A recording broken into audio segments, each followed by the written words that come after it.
Welcome to Battle Truth and my point of view. I don't know you, so I'm not a hater.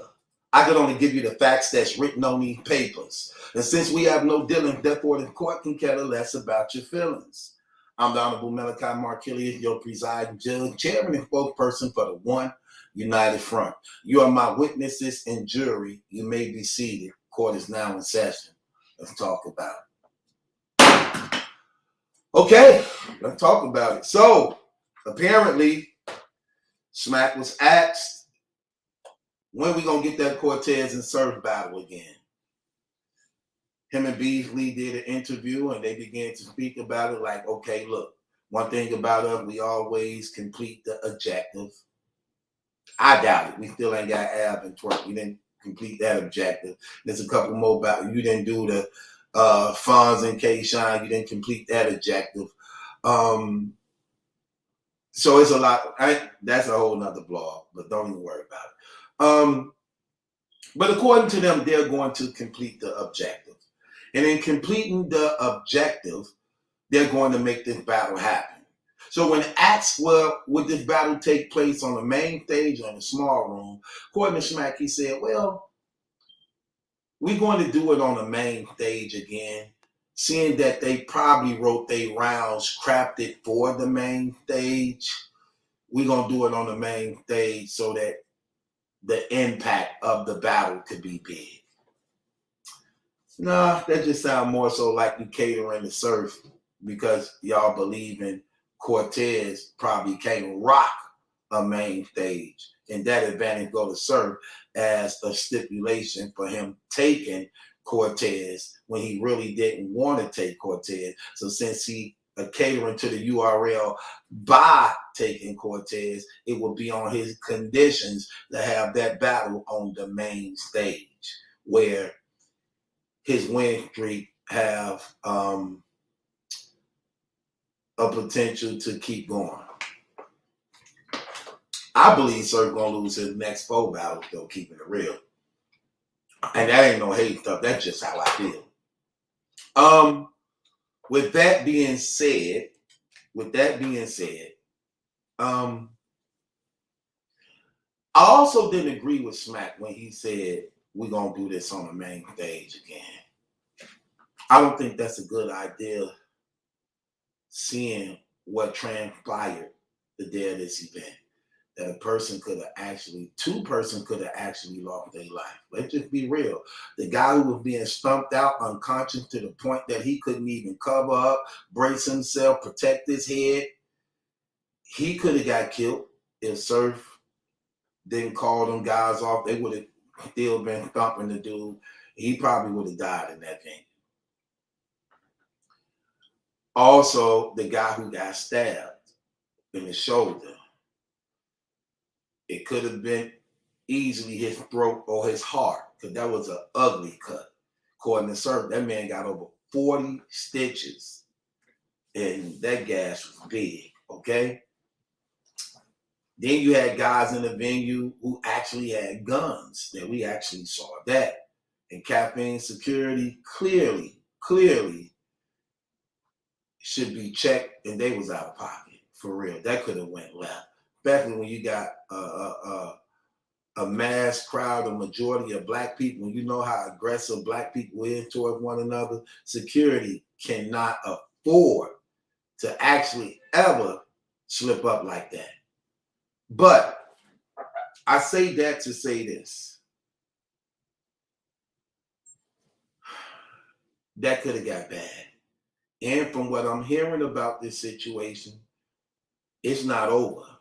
That guys allegedly want some type of retribution as a result of what happened to their relative in that venue. And I don't think this battle should be done on the main stage. I think this battle should be done in a small room, maybe a Smack volume. It don't really matter if they wrote to the main stage or not in a Smack volume, in a closed setting. It don't. The impact still gonna be good if the bars was fire, okay? Because you know it'd be a lot of gas in those room anyway. It'd be a lot of gas in that room. But for the most part, if Cortez getting off, they're gonna show him love too. I just don't think it's a good idea if you're looking at the safety of the battle rappers, the safety of the people, without having any closure to the situation, if y'all haven't did anything behind the scenes. They're just thinking you just gonna stomp somebody out. Y'all don't know the history on this man. For what I'm hearing, this man got 10 brothers that literally in the streets about that life. That dude was actually also on the game. And as far as what the stories are being said, it didn't go down like it's being presented about him. But I'm not the one to judge. I don't know the truth. But I know as a company, you want to protect the well-being of your supporters and consumers. And that's not something to risk them for if you haven't did a good investigation on it to see if this thing squashed or not. Because that dude who had that done to him, he definitely is a battle rap fan. He definitely know he made news that whole week.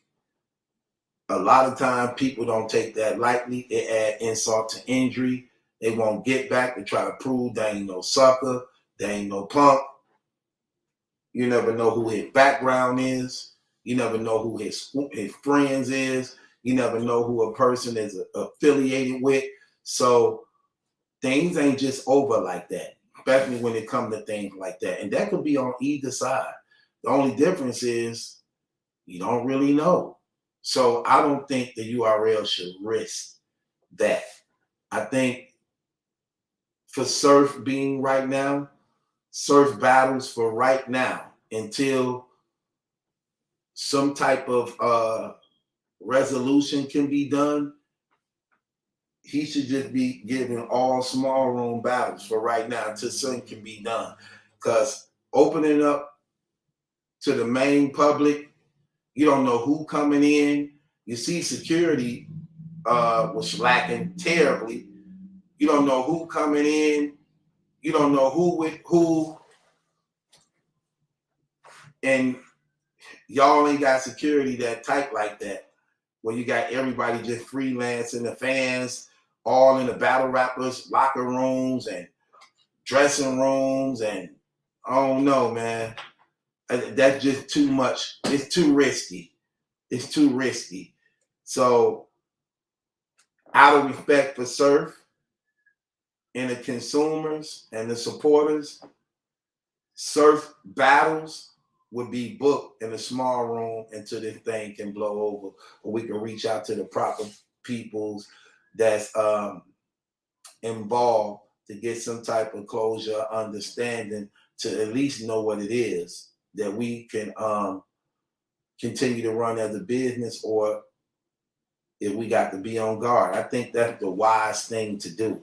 You'll be ignorant not to do it any other way. You can't, something like that can't happen at an event, then you do another one expecting for it to just go away like that. Nah, I'm sorry, it don't work like that.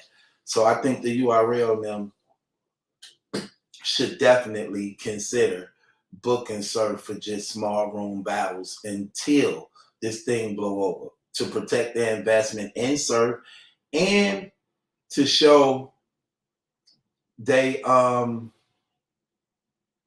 love and respect for the consumers and people that support the brand, just until they can get some type of understanding of that situation, because that could have went bad. It could have went bad. And like I said, I'm hearing that these guys actually really, really, really want to take it down. So with that being said, it's your boy Battle Truth. Name my judgment, lesson question is yours. Hit the link in the description box. Subscribe to Battle Truth. Join the Patreon if you ain't a member of the Patreon, man. Blogs. These blogs be dropping on there all the time. While YouTube go through their 7-day process, they already on the Patreon. That's why when they re-release, y'all be looking at, they be like, man, this said 2 days ago, right? Because the URL hold them, not URL, because YouTube hold them for 2, 3 days, 4, 5 days, but they're on the Patreon immediately after they drop it. 5, 6, 7, 8 at a time. It's your boy Battle Truth. Ain't my judgment. That's a question.